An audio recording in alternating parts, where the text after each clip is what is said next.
Hey there, ladies and gentlemen, and welcome back. I'm your host, PattSun, and today we're gonna be taking a look at r/surviving infidelity, where OP exposed a cheater to her family. Let's begin. It's over. Exposed the truth, and now it's done. Posted by Reddit user Birdrect. Was seeing someone a year and a half. Talked about future plans, having a kid, traveling, getting a house, etc. Things felt great. We communicated really well, our physical chemistry was absolutely insane, and we always had a great time when we spent time together. However, found out one day she had another relationship of 3+ years the whole time. The short of it is, there were many lies, stringing along, back and forth, and I sadly didn't go when I should have. I held on. It was hell. I turned into someone I hated. Miserable, hateful, spiteful, bitter. Had a phenomenal New Year's Eve, and once again, caught her lying. About 6 or 7 incidents of catching her lying to me, I finally hit my threshold. I snapped. I spilled the truth to her family, who didn't even know about me and the guy, providing plenty of proof. Evidently, as predicted, he says she tried telling me you were psycho, which of course she did. Who knows what she told her family. And now, it's just done. Haven't spoken since. It's been almost a week of no contact, which is the longest we've gone without talking since meeting.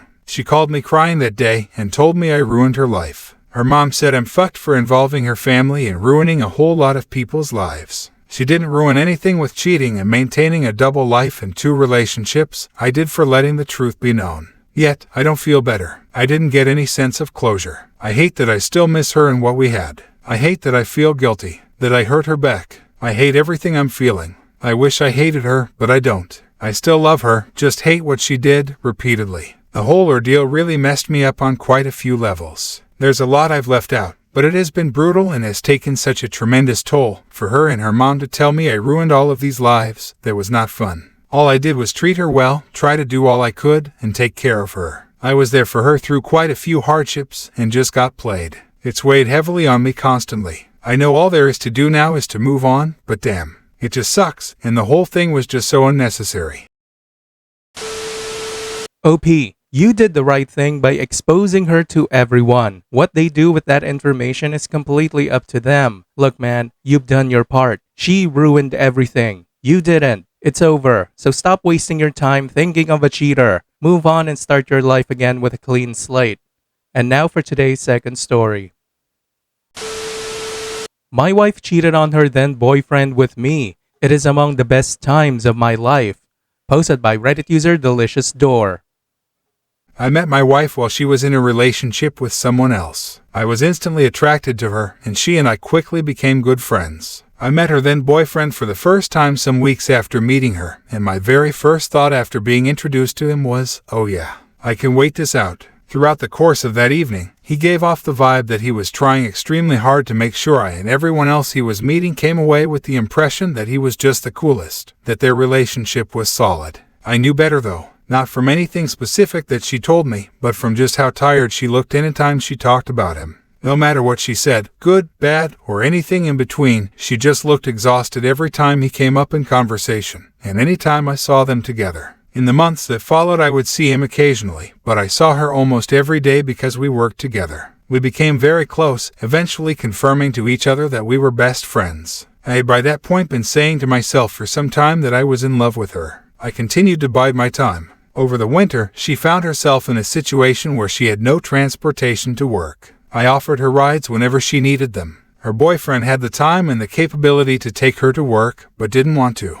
So I got to instead. I would take her every chance I got, even on my days off, even when her shift started at 4 a.m. This became the status quo for several months, and on these rides we became quite close. I was loving every second of it. Every moment with her was a gift, and still is almost a decade later. She opened up to me about how terrible her relationship was. She told me about how he yelled at her, manipulated her, abused her verbally, emotionally, sometimes sexually. It was sometimes pretty raw. On one occasion, a coworker of ours was having a shindig in their place and invited several other coworkers and their partners for drinks and games. I asked her if she and her boyfriend were planning on attending. She said they were. I was, as ever, excited to see her despite the presence of her boyfriend. As it happened, however, he decided he didn't want to come. I think he expected her to stay home with him, but she boldly told him she was going anyway. When she showed up without him, I was over the moon. That night, she relaxed in a way I hadn't seen before. She was loose, confident, and really, really funny. It was incredible to see her come alive like that.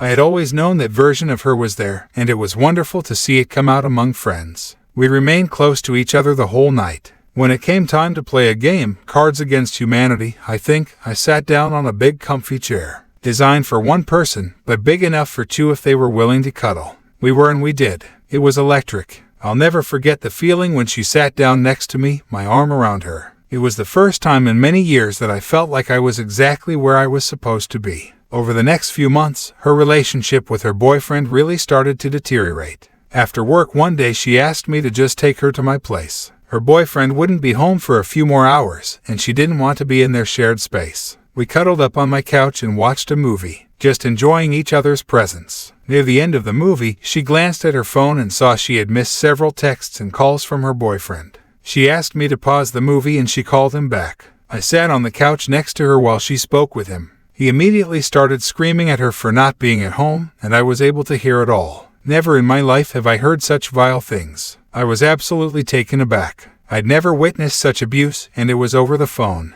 I couldn't even imagine the hell she must have been living in. She told him she was coming home and asked me to take her. I asked if she was sure. I was horrified at the thought of taking her to that environment, but she kept telling me that the blow-up that I had just witnessed was not even that bad. Up to that point, we hadn't ever talked about her breaking up with him. On the drive to her place, the subject came up. She expressed fear that no one else would ever want to be with her. In response, I said, I would date the shit out of you. I also told her that no matter what, I would never, ever treat her like what I just witnessed. Abusive relationships are very hard to leave, and she stayed with him for a few more months. In that time, she and I got closer and closer. Eventually, the tension was too much for us, and our physical relationship, which had been only frequent hugs and occasional cuddling to that point, became even more physical, and the sex was better than anything either of us had experienced. The first time was awkward, but the second time was glorious. It's only gotten better in the time since. For 29 days she cheated on him with me. It was the most exciting, thrilling 4 weeks of my entire life. We fell deeply, madly in love with each other. He never confronted her specifically about her and I, but I suspect he knew in his gut he'd lost control over her. He did not react well to the loss of control, and it took myself and several of our other close friends to convince her to leave after she told us that he had pushed her down the stairs.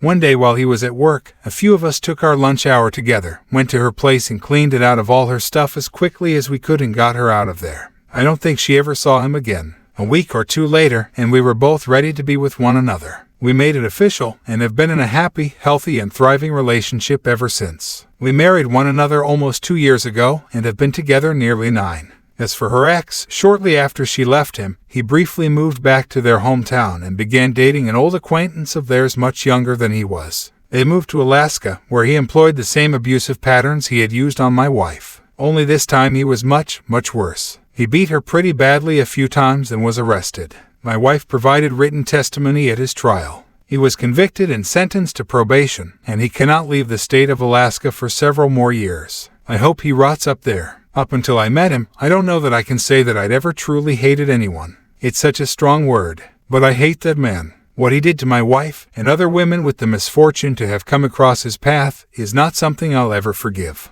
No one else should, either. My wife doesn't feel the same way as I do about how we got together. For me it was thrilling, and I look back on that time fondly. But for her it was traumatic, which I totally understand. It's been difficult for her to process. We don't talk about it much, and that's okay. I'm so grateful for my wife. I love her so much, and I have and will continue to make sure that she feels like she made the right choice by being with me every single day. I know it wasn't an easy one for her to make. Edit to add, many of you have pointed out that I shouldn't take any pleasure in the time during which my wife was being abused. You're right. I definitely don't revel in the fact that she was abused, and it wasn't my intention to convey that I do. I didn't manipulate her. She chose me, and I chose her. I choose her every single day. That's what I revel in. I don't believe in the concept of soulmates, but that's what she and I are. I don't know how else to describe it. When we met, it felt as if we'd always been connected in some way. This is something she and I talk about often. It would take more than several posts to describe the depth and strength of our connection.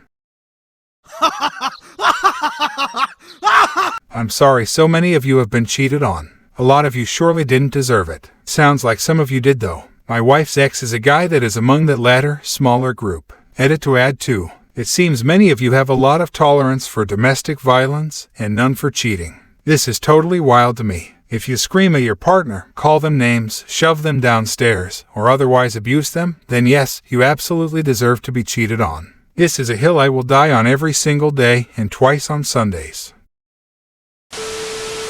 You know, I will never condone cheating, but I also think that the abuse makes the immorality of infidelity irrelevant because of the way worse shit that is happening. Look, OP, the start of your relationship being thrilling for you and traumatic for her is not really that great. You probably should not be looking back fondly on it. If you continue to do that, it's only a matter of time before you seek that thrill again and cheat on her, or she cheats on you. Relationships that begin with infidelity does not end well, OP. You're next in line. I don't think this is the flex you think it is. Viewer support is the best way for me to remain independent and continue bringing you these daily videos, which will always be here on my channels for you to watch absolutely free. So please consider subscribing to me on Rumble and on YouTube. Both will be linked in the description box down below. Thanks for listening, everyone. If you even somewhat enjoyed today's story, make sure to give this video a thumbs up, and if you really like it, consider subscribing to PattSun to never miss a future upload. Stay strong.